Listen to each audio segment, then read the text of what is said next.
Batch credits is a quick way of entering credit note transactions into your accounts. There are limitations, however, as batch credits can't be printed or emailed, they don't link to your products and services list, and therefore also don't adjust your stock. However, if you don't require these options, for example, you generate your credit notes using other software, then entering batch credits is a quick and simple way of entering a credit against your customer record.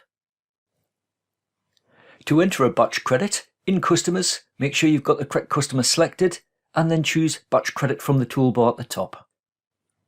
As we'd previously highlighted the customer on the customers list, our account reference is already specified. Obviously we can change it at this point if required. You could specify the date and a due on date. We'll just accept the ones that are there.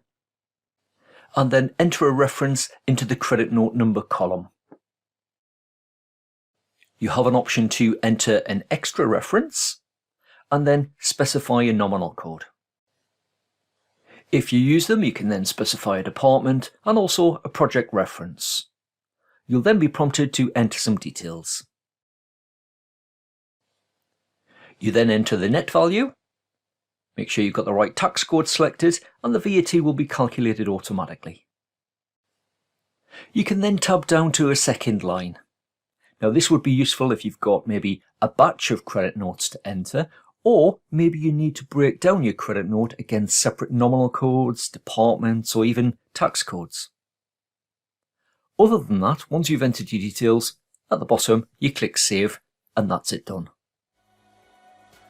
You can then just click Close to return to your customers list.